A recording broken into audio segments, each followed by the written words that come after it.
everybody. Welcome to this event, which is the last event of our project Quest.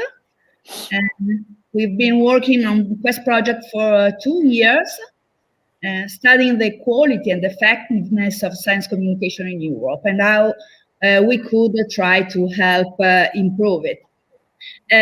Here you can see with me Fabiana Zolla, who was responsible for Ca' Foscari for the project, and who is professor of computer science at the University of Ca' Foscari in Venice. And backstage, there's also Enrico Costa, who was, of course, a main part of this project. We are going to talk about trust. Trust is a key word when we speak about science and society.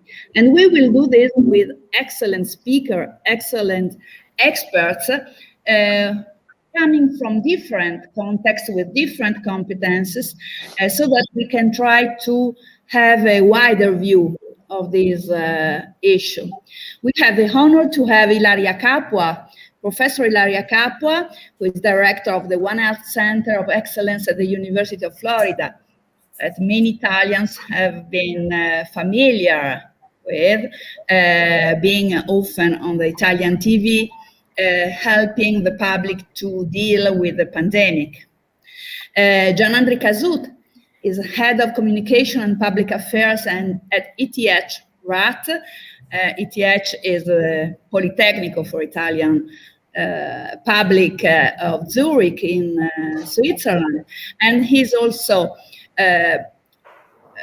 what can I say, head of the board of the domain strategic management and supervisory body of these universities, and president of EUPRIO, which is the European Association of Communication Professionals in Higher Education. So is very here to talk about the role of the research centers communicators. Professor Massimiliano Bucchi is Professor of Sociology of Science and Communication, Science and Technology at the University of Trento. Is also very known to Italian public, but also to the international public, because he's a very important representative of these subjects. And last but not least, because she will be the first to talk, is Professor Eleonora Montuschi, who is director of TIS, Trust in Science Research Center at Ca' Foscari University. And we are very happy to start with her, because she founded this center, which is focused on the point that we are going to talk about today, which is trust in science. So I'd like to ask her now, just to begin, what's the role of trust, the relationship between science and society? Because it seems something new. In the past, we were asked to believe in science, which is the difference between believing in science and trusting it. Is to trust something that science can claim, or that it must somehow deserve and gain by the public, being itself trustworthy. And so we would like to hear your word about this. Thank you, Roberta. Thank you, everybody. And I'm delighted to be here and to be part of this panel today for this interesting discussion. Well, I don't know whether you were ill-advised about, with starting with a philosopher, because what I'd like to do is to start with a philosophical distinction, or something that might sound as a philosophical distinction. Because when we talk about trust, we tend to forget that there is actually a difference between trust and trustworthiness, right? So, and this distinction is particularly important, I think, when it comes to science. Why? Because we can say, well, the science can be trustworthy, meaning, the type of knowledge that science provides is reliable because arguably it is well-founded, the results that science produces are well warranted, they have enough evidence to back them up, etc., etc. So science can be trustworthy in this sense, and yet, for whatever other reason, science can be an object of distrust or mistrust. So we might be led to believe, for example, that scientists are not telling us the truth, or only part of the truth, or that they are in cahoots with corrupted politicians or stakeholders or what have you. So in any discussion of trust, it is important to remember that there is always a normative side, this is what the philosopher would say, and a more practical side. So they are distinguished. They can come together, but they're not the same thing. So again, to simplify, trusting a scientific output from the point of view of science itself, or from the point of view of a scientist, is different from the type of trusting coming from a lay individual or a common citizen. So generally from people who are not professional scientists. So, you know, if I were to answer at least partly your question or part of your question, well, of course, science can indeed be in the position to deserve trust from a normative point of view, and yet not get it in practice, or at least doesn't get it automatically as a fait accompli, right? But surely, I mean, we'll get back to this in our discussion, no doubt about this. But I'd like to sort of put for discussion another thought in a bit of a preliminary manner. Here it is. We live in a type of society where science, of course, doesn't operate in isolation, right? So science is indeed one of the institutions used by our governments to make decisions, to formulate policies, to implement a whole series of interventions. And science is used partly because the governance side somehow craves for being perceived as competent, right? So it wants to be perceived to be able to make decisions that are sound, that are well grounded, etc., etc. And in our society, of course, the institution that has this reputation, it has a reputation to have this type of competence, and is able to provide this type of well-grounded knowledge, is science. Yeah, no less than this. But here is a little conundrum. We are right in the middle. There is no doubt that we are right in the middle of a substantial decline in trust in governance in our days, right? And at different levels. The level of governments, of economic institutions, private and corporate actors, the level of the financial regulators, you name it. And the moment governance declares allegiance to science, we also become a little bit suspicious about science, right? Or at least we find ourselves being in two minds about what to expect from science, right? So it gets the same kind of treatment, intuitively at least, that you know our politicians get. But we should be a bit careful here, I think, and at least you know, let's put it this way: we should be on the alert, right? If we think of a rather peculiar fact here. Governance itself often adopts a rather selective attitude towards science. So either it hides science, the scientist's gap in knowledge, right? And it emphasizes what science does know and can do, and it kind of hide what it doesn't know, all the uncertainties, the kind of gray areas where science is actually is full of disagreement, right? And government does this if this attitude kind of serves political purposes. Or on the other side, equally, it exposes science lack of certainty, it exposes science lack of conclusiveness to justify delays or inaction or deferred political action altogether. So depending on, you know, how governments need science, then they take a particular attitude towards this, right? So this allegiance between politics or the political side and the scientific side is not by any means a done deal, right? And so in this case, in particular, talking about trust needs to be further qualified, right?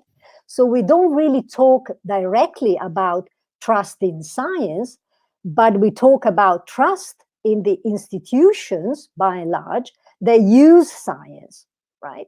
And how they use it, right? So it's a kind of indirect type of trust.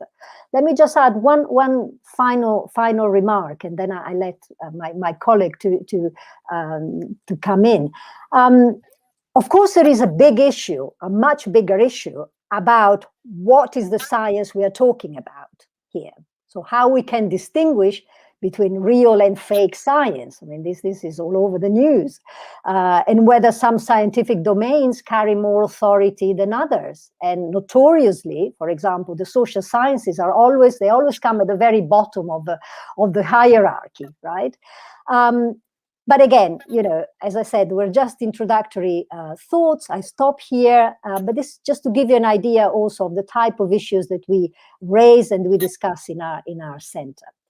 I'll stop here.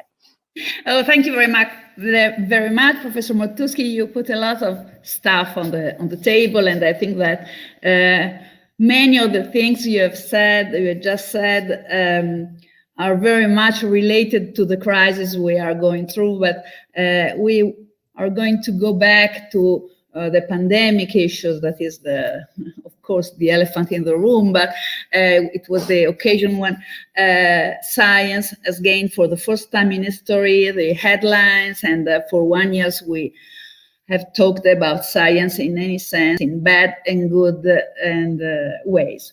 And one of the bad ways that we are talking about science is always evoking the idea of misinformation, of fake news, and often suggesting that there are very active movements anti-science against which we should raise a battle, something like that. The war metaphor that we have studied in the previous seminars of Quest are very much common and very much liked when we talk about the pandemic as a fight against the disease, but often also as a fight against these anti-science movement, anti-science feeling.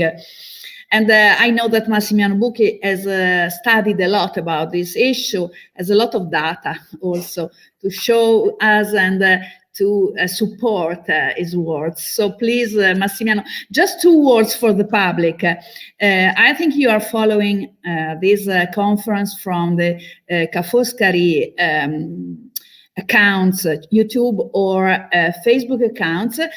Please feel free to ask any questions in the comments, because at the end of the first round of questions, we will try to forward your question to our experts. So please, Massimiliano, what are we going to do with these anti-movements, anti-science movements? I think this, the brief answer is the anti-science feeling is an example of fake news. I don't like the term fake news for a number of reasons, but no, seriously, I think in general, this widespread discourse that we have heard a lot of times and we continue to hear about widespread mistrust in science all over the world is first an example of a prejudice about with no empirical basis, and second, it is part of an ideology. It performs an ideological function, for example, to support a paternalistic idea of science communication, a paternalistic and ultimately authoritarian. Just to give you, I will show you some data. I hope you can see. Can you see me? Can you see my? We see them. Yeah. Yes. Um, I apologize if it's not widescreen, but no, now it should be on widescreen. Anyway, okay. I won't bore you with too many data, but this is the most recent data about trust in scientists compared to other categories from the Science in Society Monitor from Italy, which has been going on for 20 years. But it's basically the same everywhere. We have data from Germany, we have data from Sweden. It's the same all over Europe. Even in the United States during the Trump era, the data about trust in science recorded by monitors were actually increasing. So the issue is not trust in science. But as Professor Montuschi was mentioning, of course, science and trust in science lives in a context, in a social context, and there are two key elements in this context. One element is, of course, institutions, and we have an evidence that trust in institutions, for example, especially at the beginning of the vaccination campaigns against COVID, was very strongly correlated with willingness to be vaccinated. So the more people trusted institutions and their management of the pandemic, the more they were willing to be vaccinated. And of course, the link, the interaction between institution, policy institution, and science as an institution is a key here. And the other element I want to mention as part of this context is the communication. As you were mentioning, Roberta, we had an unprecedented exposure of scientific experts in television, social media, newspapers. But of course, this great opportunity was not always well exploited. Let me show you. This is the data from the Science in Society Monitor about the communication by scientists, by Italian scientific experts. And this has significantly worsened during the months. And the most recent information we have is that 6 Italians out of 10 believe that scientific experts and their opinions have created confusion. Of course, this doesn't say automatically places a responsibility on scientific experts. Of course, there is a context, there is a format like talk show. But of course, I think we have to do here a very important reflection on the public role of scientific experts, how well they were prepared for this situation. For example, with the format of talk show, that it's probably not an ideal format, especially where you have to discuss with other politicians, with other scientific experts.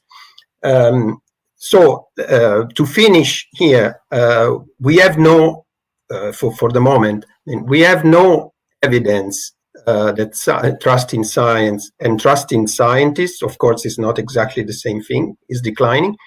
Actually, it is increasing, and it has further increased during the recent pandemic. But we have to be careful when we look at the context in which this trust is expressed and it's defined. And of course, the role of, and there I believe that we have a potential crisis, and we have to be careful. First, in the relationship between science and politics. Again, Professor Montuschi was mentioning this. And second, the new communication scenario, which is very rapidly changing, not just because of the role of social media, and of course the new responsibility that this places on the shoulders of scientists as communicators. You raised the issue of experts, and one of the experts, I mean, one of the few real experts in pandemics, and one of the few that tried to communicate in a balanced way and in a competent way during this pandemic in Italy was Professor Ilaria Capua, who was, before being a TV expert, she's first of all a very much renowned international scientist. And she was also a member of the Italian parliament when she was hit by a journalistic investigation based on nothing that destroyed her reputation, that brought her to court, and that forced her to leave Italy and go to Florida when her value was deservedly recognized and where she is now working. But so she has tested the power of media in a bad way, let's say, because of course at the end she was completely declared completely.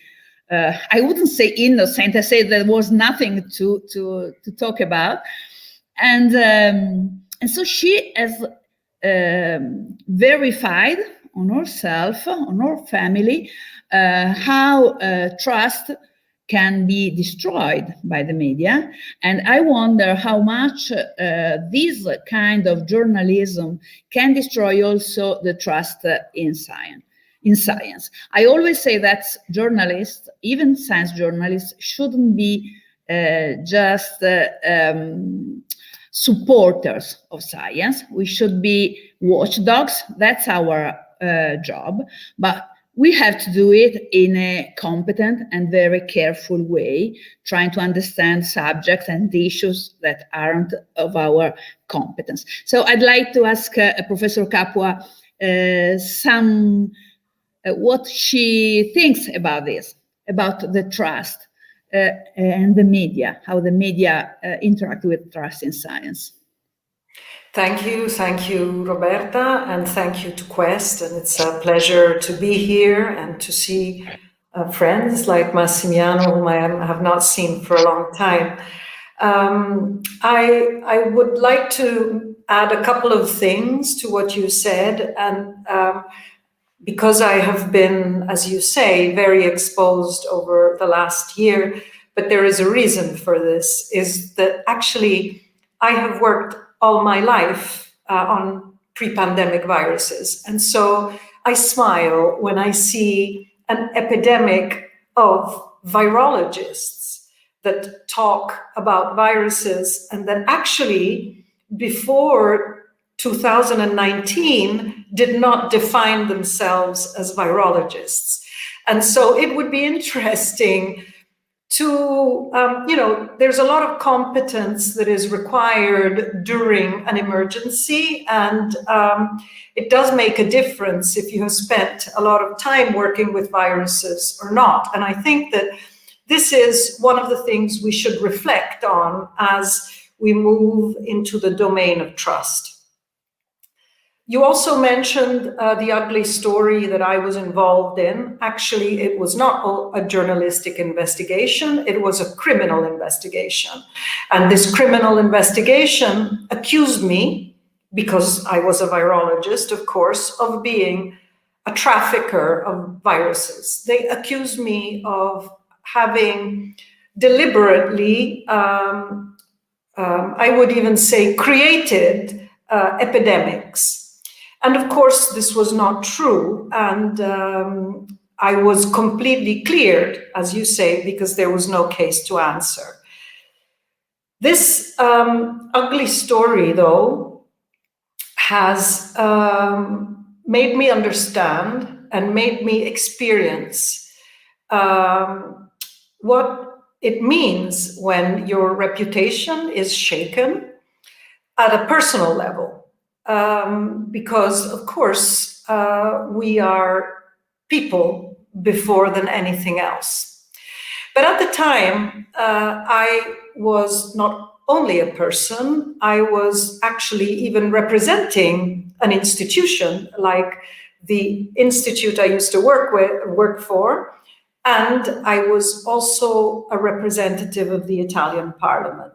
And so I would just like to point out that when scientists are attacked, if these scientists work for institutions, it is actually the credibility of the institution which is shaken.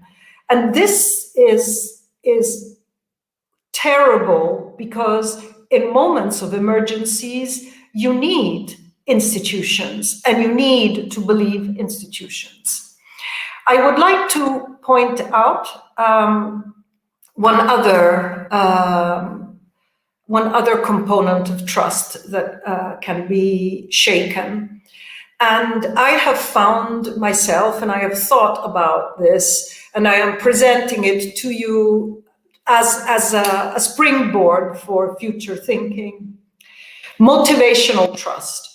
So it is extremely distressing and painful if your motivation as a scientist is questioned. Most of the people who become scientists and who work for public institutions do it because they believe in a better world and they want to contribute to a better world. And when your motivation as a scientist is questioned, that is, as I said, very distressing and also very dangerous, because we do need to maintain the handles on the fact that science is mostly for the public good, and is mostly to advance society and to advance humanity. And so I would just like to underline that this particular aspect, which is borderline between institutional trust and personal trust, which is motivational trust, is something that maybe we need to think about. And I will close by saying that I actually think that the pandemic is an opportunity for scientists. It is an opportunity to regain trust, but it is especially an opportunity to bridge the enormous divide there is between society and science, which we have unfortunately experienced over the past year and a half. Thank you.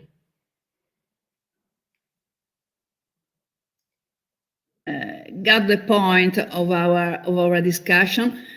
Okay, my mic is okay. And you've also raised the issue of institutions. And with Kassout, with Jan Kassout, we would like to talk about this, because it's true that when trust in science and in scientists is destroyed, as it happened in your case, also their institutions are hit.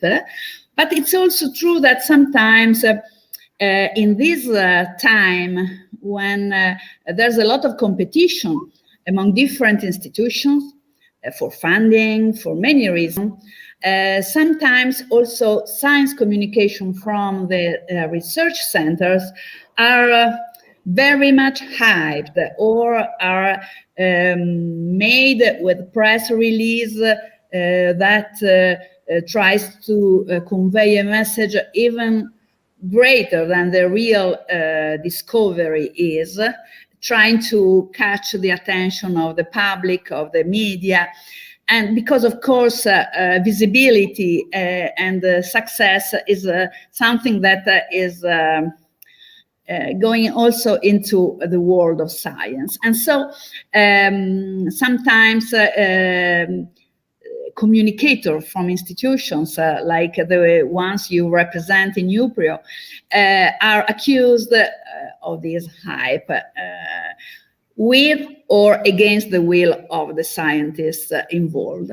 And so I would like to ask you, what do you think in your experience, if this is true, first of all, and how you as communicators can help your scientists to spread their work, to disseminate their work, and at the same time without creating false hopes and an excessive trust then can easily become distrust.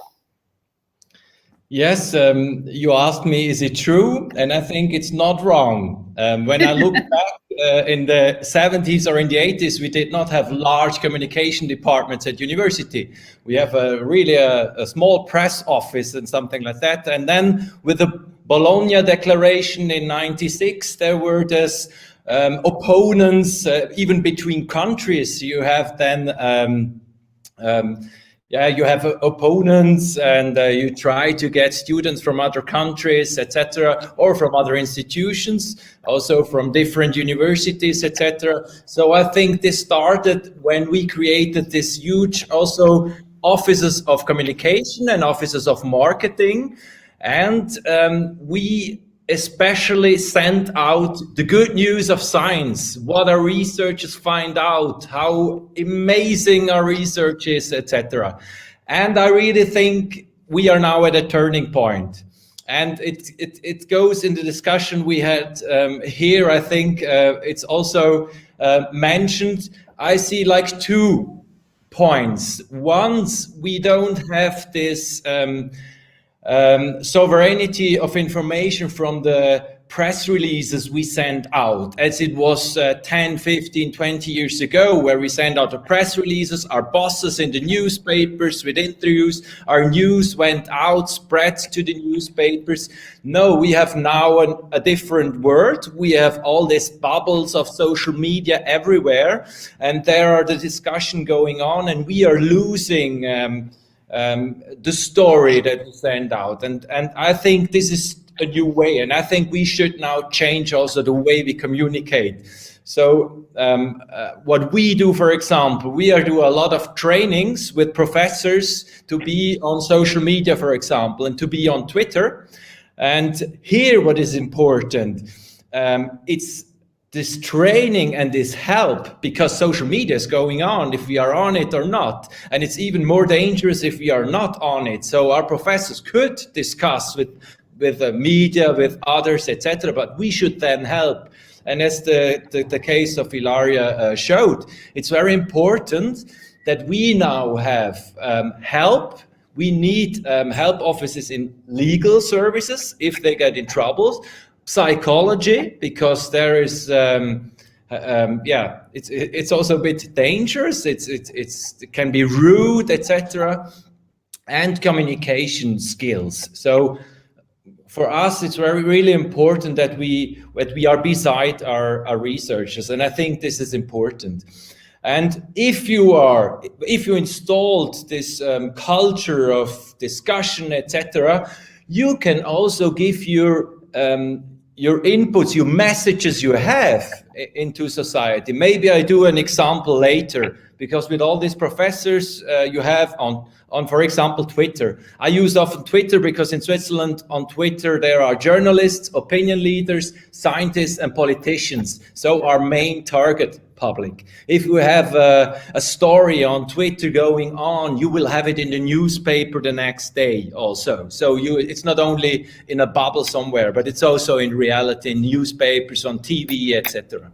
So I think this is one topic, this losing of control, but to engage and to motivate also our professors to be on social media, motivate and then help. And only those who are motivated should be on Twitter or on social media, I think.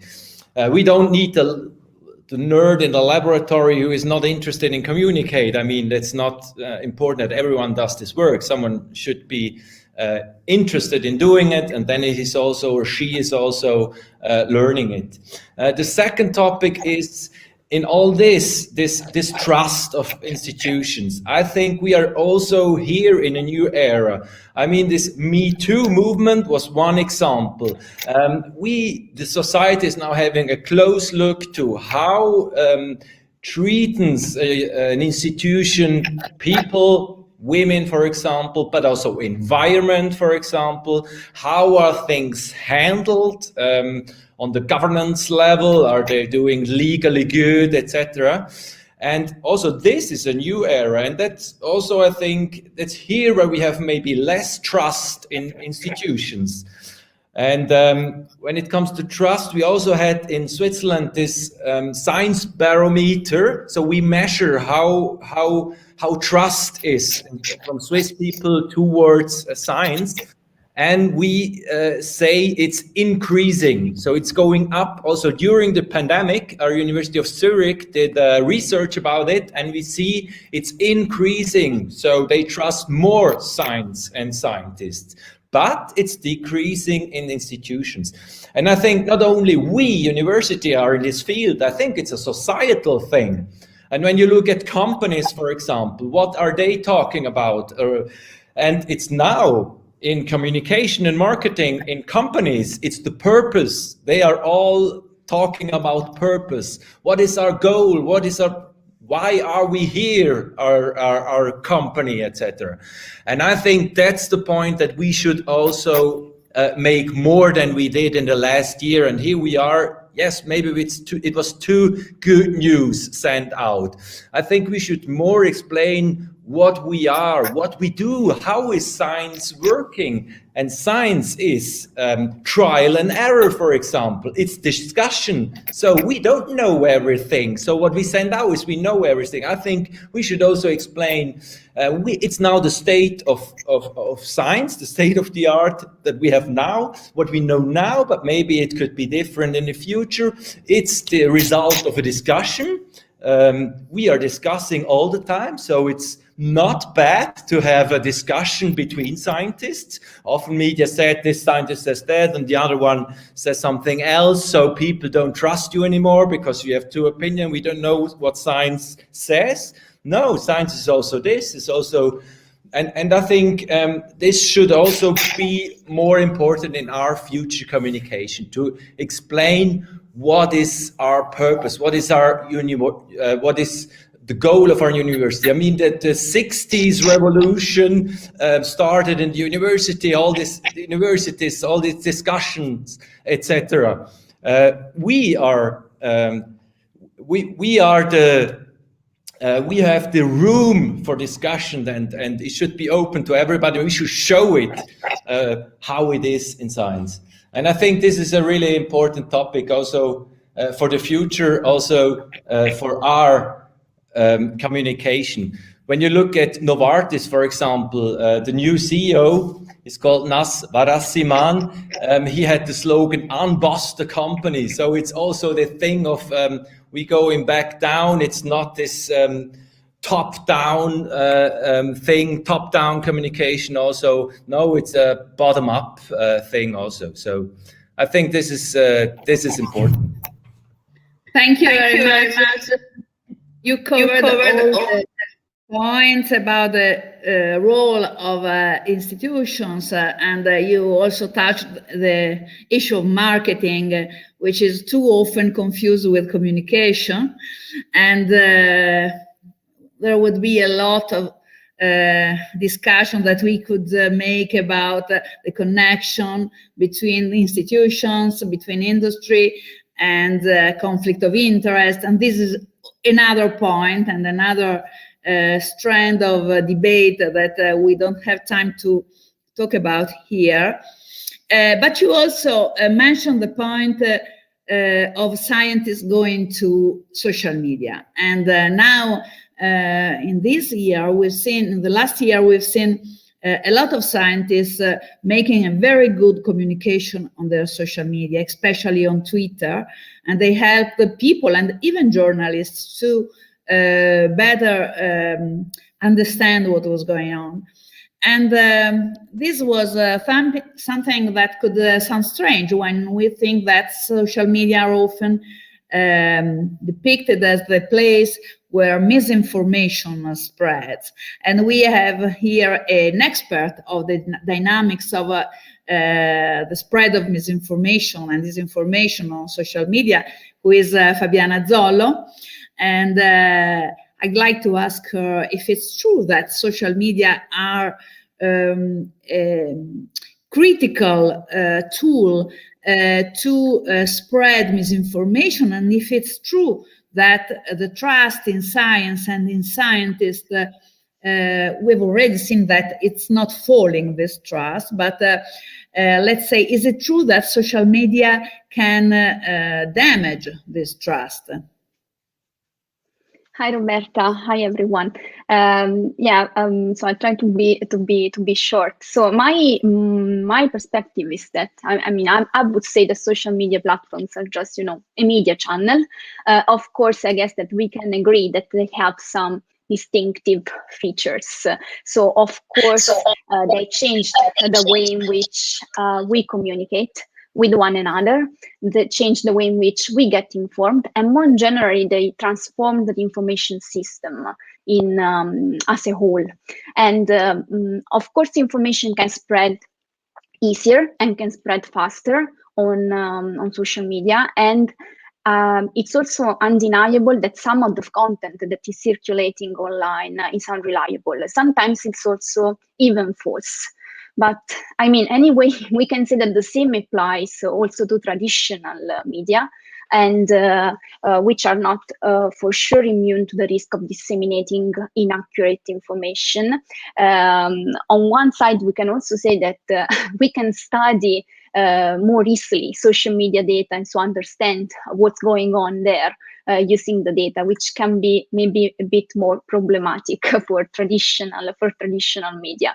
So from my perspective, instead of demonizing the channel, maybe we can try to make an effort to understand how social media work, both in terms of content production, because, for example, should be very important to focus on the business model for media companies online, because this has, of course, a very crucial role also in the quality content that can be there at disposal, at users' disposal. But on the other side, we can also reasoning in terms of consumption. So how users process information, and so what are the dynamics in that sense, but also on the role, for example, of feed algorithms. So what's indeed, in the end, what's the role of these algorithms in, if they're fostering some users' behavior and also cognitive behavior in information consumption. So if we think about trust, I guess that social media platforms can play a really important role in regaining people's trust in science and scientists, exactly for the way in which they work. So we know, and you are very active on social media, so you have a very wide experience on this. But we know that users, thanks to social media, can establish really a personal and direct relationships with scientists, and in general with science communicators and practitioners. So this relationship usually is built upon trust. So it's a very powerful tool that we have at our disposal from the communication point of view. And I will also say that it's also a matter of social responsibility, because then when you are there and you have maybe followers or people interacting with you, then you have also responsibility towards these users, and especially in times of uncertainty. So we know that uncertainty, in combination with the users' beliefs and values, can make science contested. And so when the debate, for example, between scientists online becomes very polarized, this can increase the confusion in the public and reduce confidence in science and scientists themselves. So, just for concluding, I would say that what Gianandrea Casotto was saying before, so the training, for example, for scientists, for learning on how to be in social media and discuss not only with their peers, but also with the other side, so with the general public, let's say, is really important. But in the end, it's just, media channel that we can try to exploit for improving the communication, and in general also to promote quality content. So to try to counteract misinformation, and not with a direct, by directly tackling misinformation, but by improving the quality, the overall quality of the information ecosystem.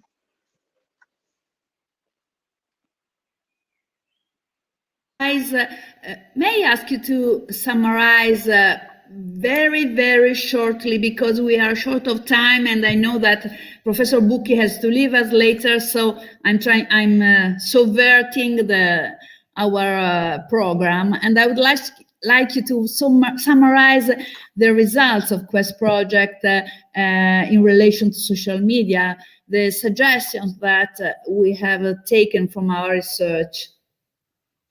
Okay, so in the Quest project, we had several focuses. We focused mainly on the social media part, where our challenge was to try to improve the effectiveness and outreach of science communication, but we didn't want to lose on the quality side. So the idea is that we designed an experiment which directly with our with communication practitioners on social media. So what we did was, first we designed a set of recommendations for quality, and these recommendations come from both qualitative work that we did in the project all over Europe, but also from the quantitative analysis of a very large data set of science communication on social media, where we had a sort of overview and the general, let's say, landscape of how science is communicated on social media today in Europe. And so we used this information and we applied this co-design approach together with communication practitioners to understand how we can, on a side, be careful when we communicate science, and so from, for example, trustworthiness and the scientific rigor, but also for, the societal impact of what we are doing or the effectiveness of this kind of communication. And they applied our recommendations for several months, and then we tested so we tested the recommendations directly, and we analyzed the results, and the results are positive, I would say. So overall, they show a positive increase in engagement. So we were able to engage more people in quality science communication thanks to the recommendations. So this was very interesting, because on the side it was not a top-down approach. So we tried to do this together with the research side, but also with the who is really communicating then science on social media every day.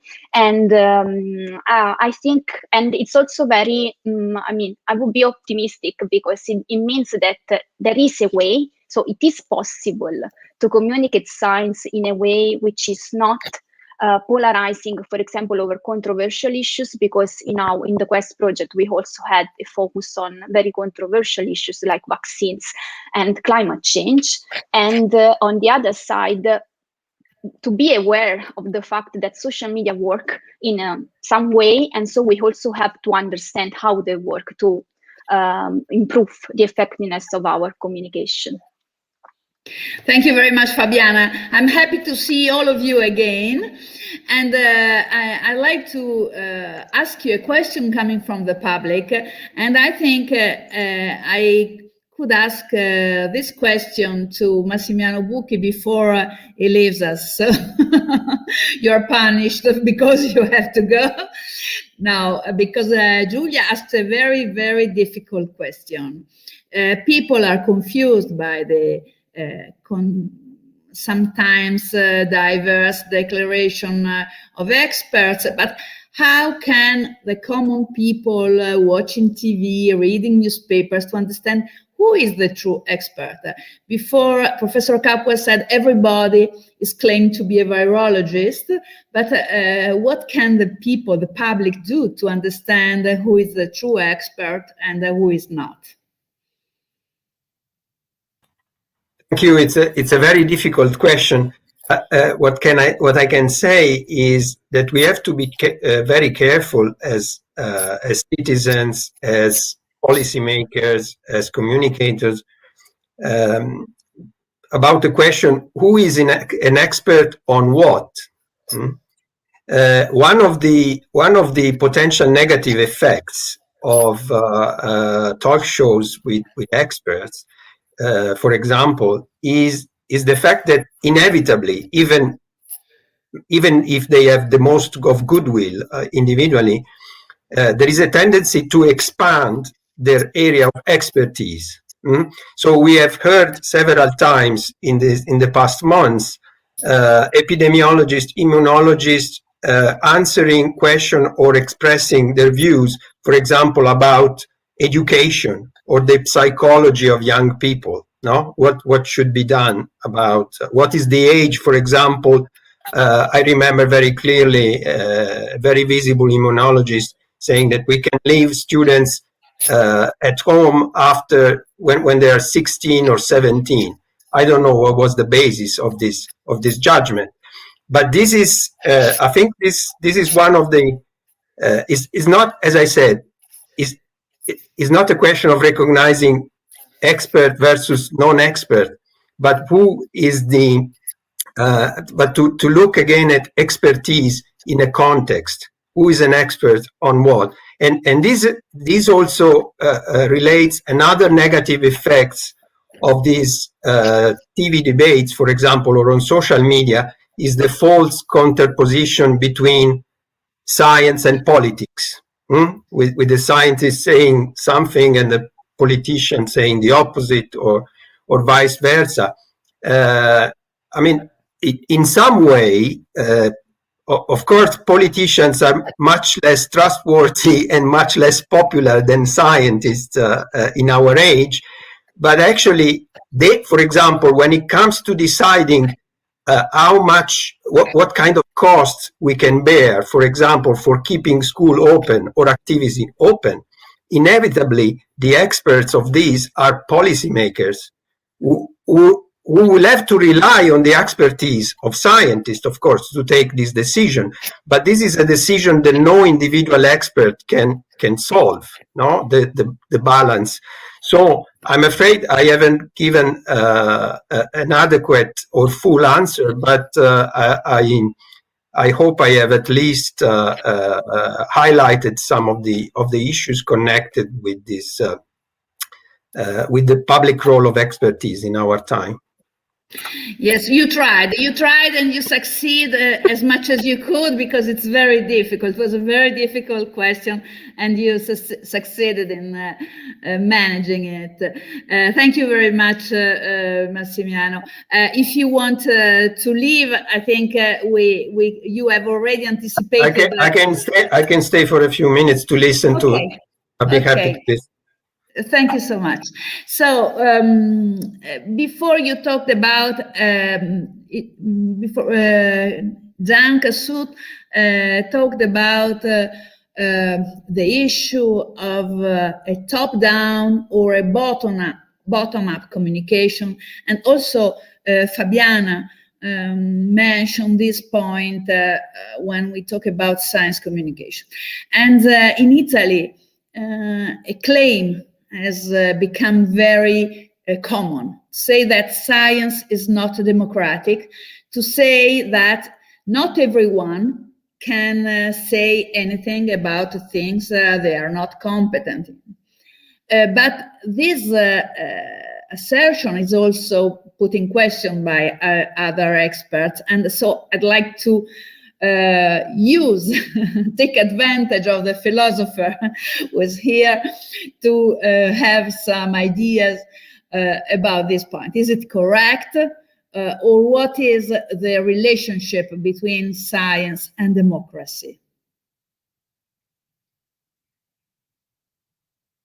You're muted. Oh, okay. Sorry. No, I'm not.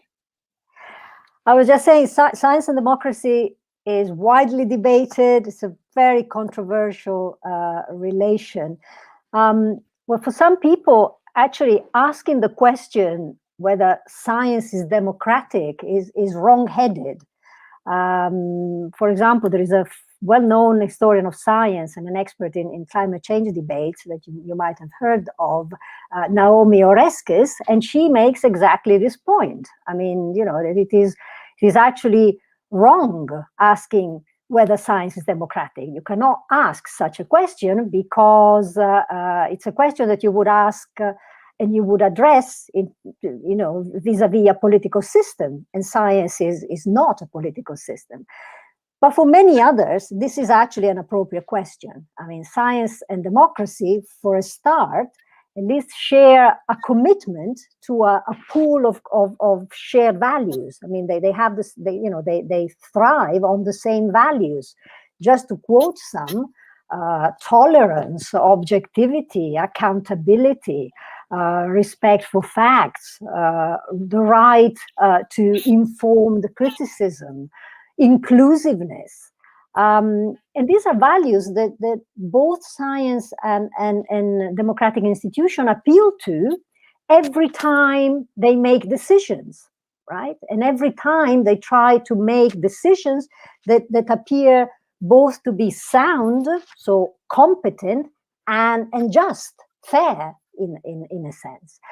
But I would also say that it's not just a convergence of values here that is at stake, because democracy and science need each other, right? So science grows and progresses at its best in well-functioning democratic societies, and good democratic societies need science in order to further their aims and try to solve their problems in the best possible way. And again, the pandemics is teaching us this every day. And by the way, these are some of the topics that we are addressing in the new project I'm coordinating called Inclusive Science and Democratic Societies, this new Horizon 2020 that I'm leading here at Ca' Foscari. But now, I'm saying this, though, not just to mean that societies that are truly democratic need scientific experts. I mean, societies that are truly democratic also need citizens who are sensitive to science, right? That they are aware of how science performs its role in society. And this is why democratic societies should favor and promote, for example, scientific literacy. And not only in terms of providing citizens with some basic scientific education, but also making citizens aware of how science is used in our societies and how it can be used or how it should be used, right? So, of course, I would add here, one of the main obstacles to achieve this type of literacy, no doubt, is how technically challenging, how technically difficult is for non-scientists to understand science. I mean, ordinary citizens, all of us in a sense, often don't have the required kind of scientific and technical competence the scientists have. And so they need, precisely for this reason, they need to delegate on issues of science. They need to defer to the experts, right? And here is how trust comes in, right? But again, appealing to trust is not an escape route here. I mean, it doesn't entail that the public should just blindly and uncritically trust the experts, right? Or at the same time, just be kind of suspicious of the experts simply because they're not able to understand them. Because I would say that in a responsible democracy, ordinary citizens should be able to reliably exercise their right to assess competently who to believe, right? So they should be able to be put in the position of forming sound judgments on what experts are responsible, what experts are trustworthy, etc., etc. So they need to be given tools to be able to make these kind of assessments. Otherwise, talking about trust is just an empty, I mean, talking of trust in this context becomes an empty word, right? And of course, I'm going to say something that you will like probably, Roberta. Here, the role of the media is crucial, absolutely crucial.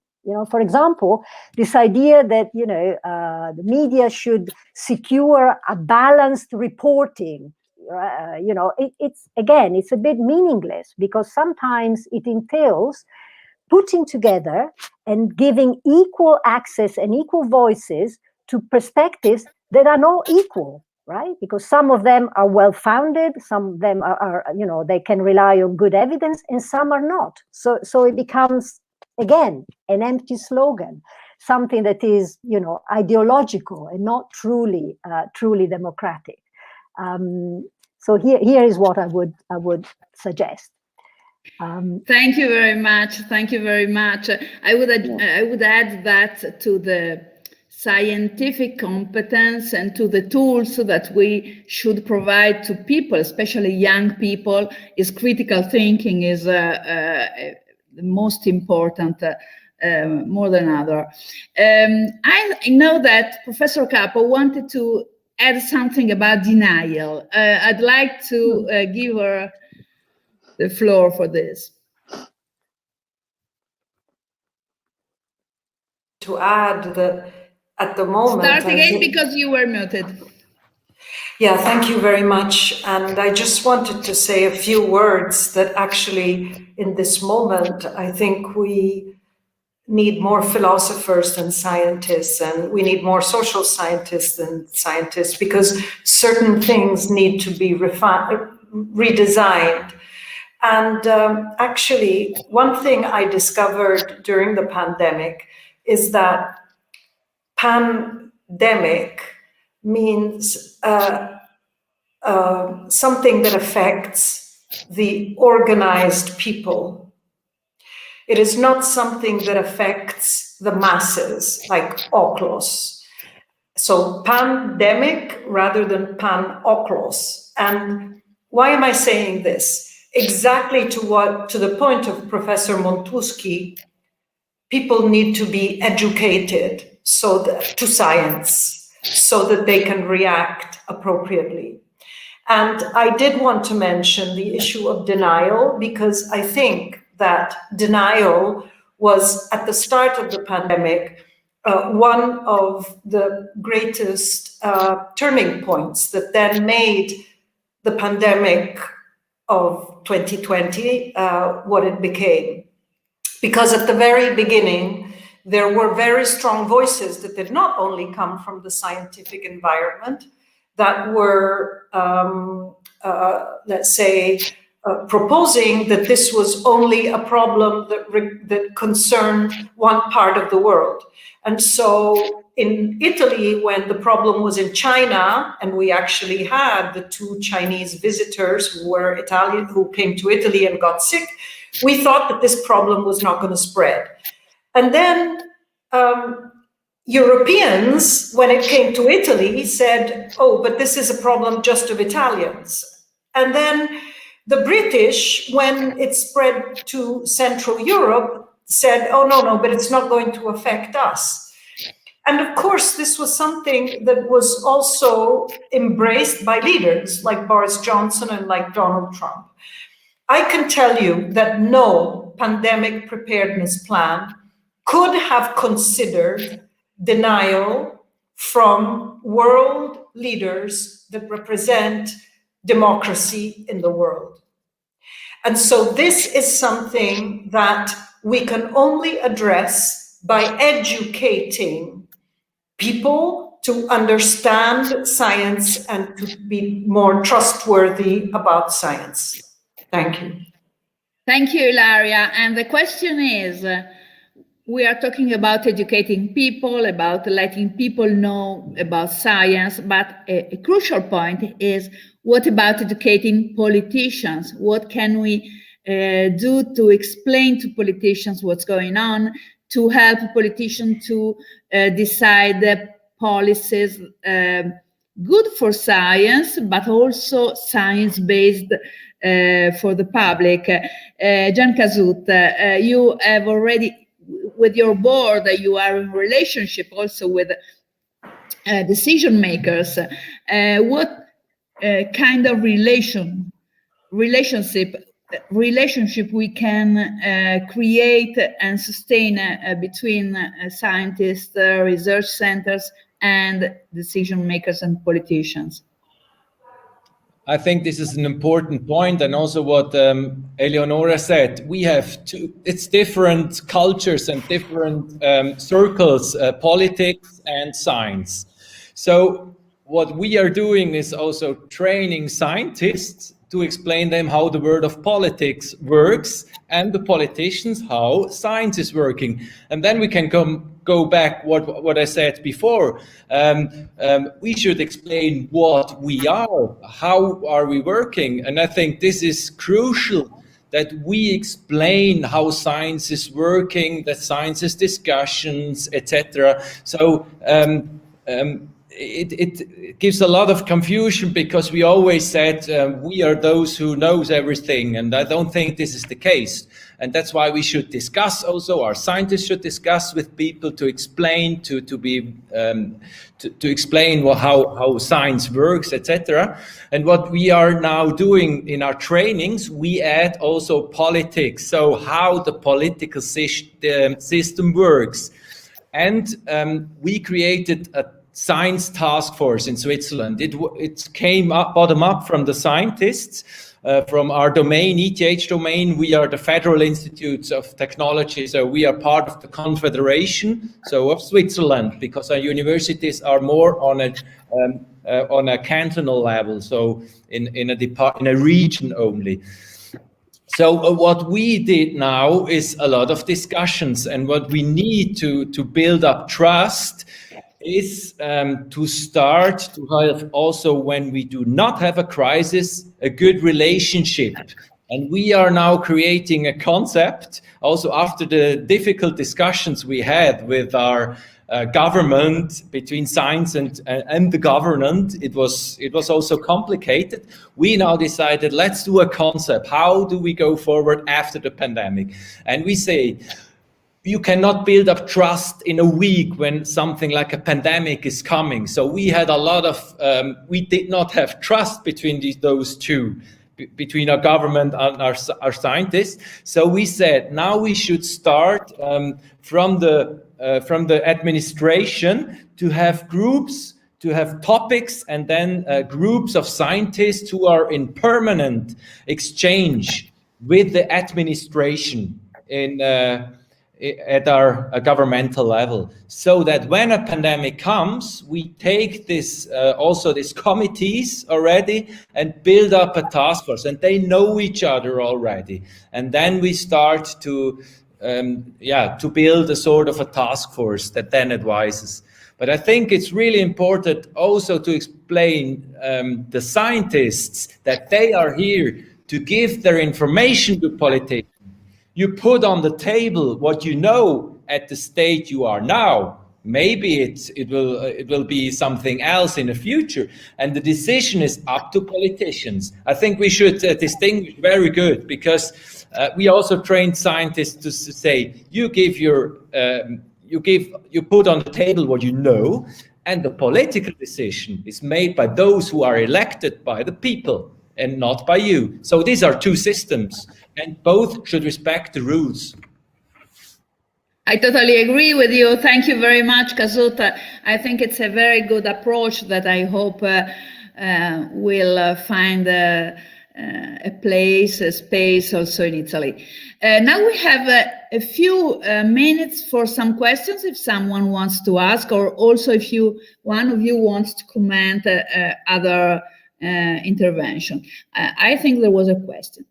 Today in this world, there is a trust issue on vaccine, which is a problem for science and society. How can you address this issue? I will be glad for your views. Thank you. I think that Fabiana is the best person, since I'm just a moderator here. I would say that you are the best person, Roberta, on this. Maybe you can also add your own perspective. So from my side, this is something that we are now studying.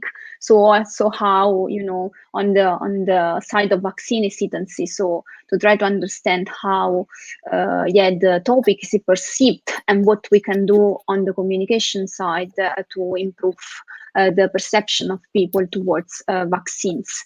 But I agree that is a current problem that we have, and is something of the most important things, I guess, that you have to address if you want to come out of this emergency. But if you want to add something, I guess that even if you are the moderator, I guess that you have all the expertise to talk about this.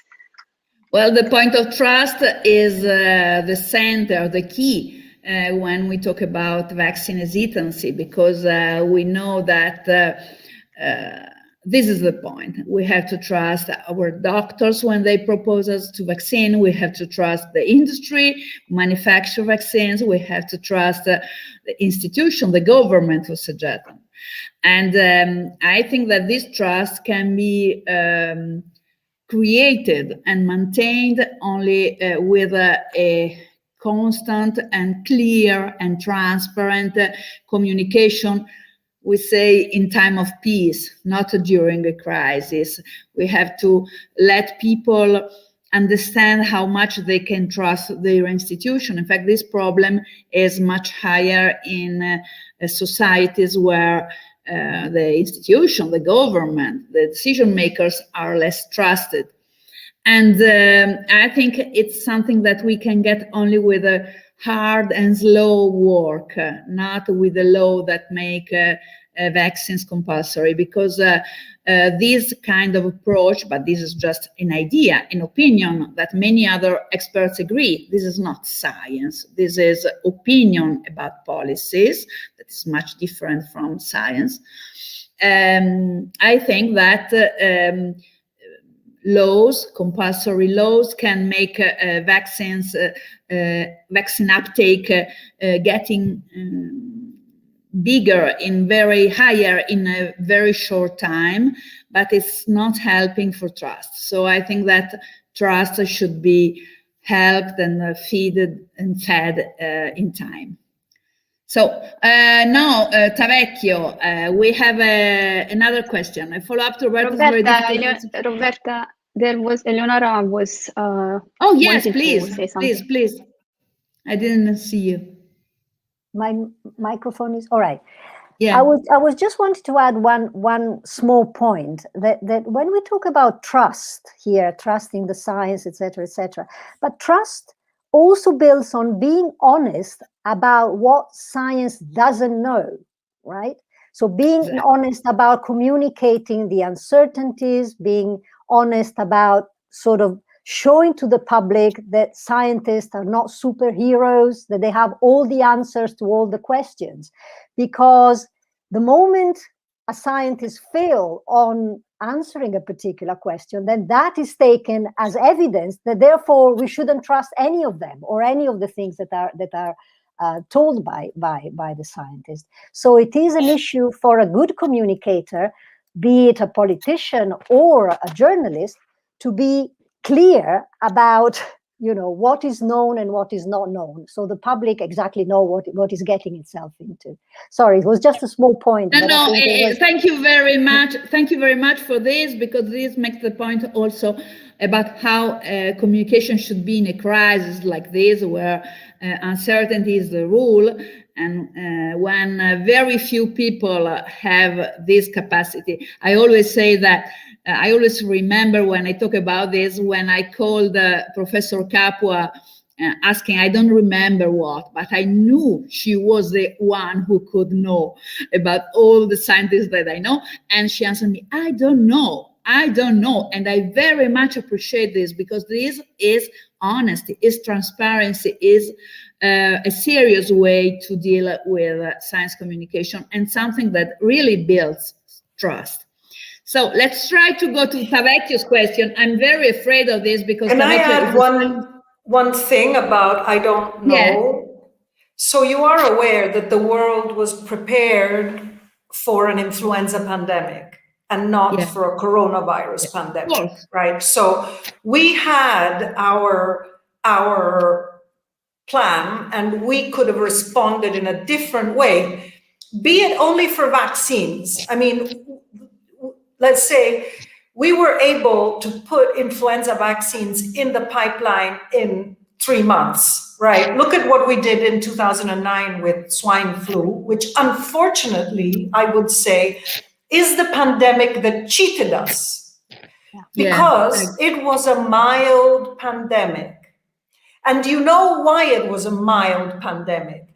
Because it was an H1N1, and our elderly population had been exposed to another virus, like in the 1950s, end of 1940. And so they were protected because they had antibodies to a virus that was very similar to the 2009 virus. We responded and we produced vaccines, and it was a mild pandemic. And so all of that preparedness effort, which was not used properly, it was used instead from, let's say, certain parts of politics to say, we don't need all this preparedness because we look at what we just did with this pandemic. It wasn't a big problem. And that's where we let our guard down. And that's why all of our pandemic preparedness, which is not only about vaccines, it's about masks, it's about protection, it's about information. That's why we were under-resourced. So I would just like to say that when you don't have a pandemic or you don't have a problem, that is a success. So the paradox of communicating this type of issue is that the public should appreciate that, for example, bird flu, H5N1, was not a pandemic. We were prepared. But the fact that it was not a pandemic is good. It's not bad. It means that all the efforts that we made in trying to keep the infection under control in animals were successful until now. And the virus did not acquire that efficacy to transmit from one person to another. And so going back to my original point was, if you are blind and you don't understand that until there will be human beings, there will be pandemics, and therefore that pandemics are part of our past and will be part of our future, we do need to be prepared not only against what we can predict, like influenza pandemic, or we are prepared, but we could get a pandemic from a virus that is a complete unknown to us. And let me say one little thing.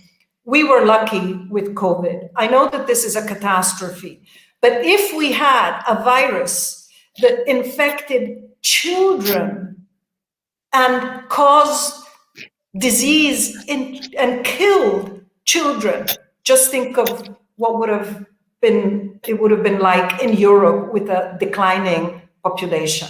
So I think that coronavirus was really hard.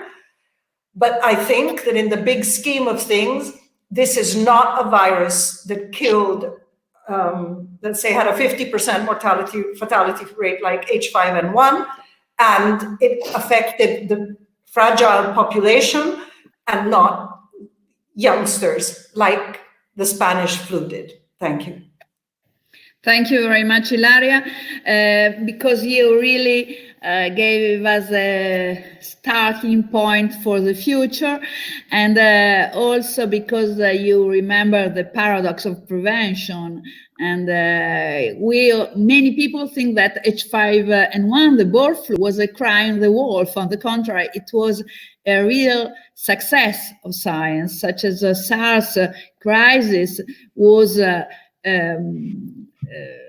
limited, what somehow prevented from becoming a pandemic, thanks to the work of many doctors and scientists. So this is absolutely important. But going back to the keyword of this conference, of this roundtable, I think that we have to prepare with science, with research. I know that Professor Capua is also very much committed in working about a new kind of vaccines that can be thermostable and can be easily deployed also to developing countries. And there's a lot of research in front of us in many, many fields of virology, of vaccinology, of whatever. But we also have a lot of work to do to prepare our societies to these emergencies, building capacities that is also made of trust, of good relationships, of the concept that we've already learned, we should have learned in the last year, that nobody saves himself or herself alone, but we all have to cooperate to face such a crisis. And the trust among the different stakeholders is a big part of this. Thank you so much to all the speakers. I think it was a great debate. I really appreciate all of your intervention. I think there's a lot of stuff here of things to think about. And before ending this meeting, I'd like to introduce you to Jacopo Sacquegno, who designed our debate. I think Jacopo could show himself and let us know. Okay, Jacopo is here. Okay, bravo. Thank you, Jacopo. Thank you very much, because I think you made a very nice job. It's very, you got the point of each speaker, and will help all of us to remember this very fruitful debate. Thank you very much to everybody. Thank you to the people who was listening through the Ca' Foscari channels. Thank you to Ca' Foscari. Quest project is going to finish, but we hope we can go on working on this research, trying to understand better how communication can have an impact in science, in society, and in how politics can manage all these issues. Thank you very much to everybody. Bye-bye.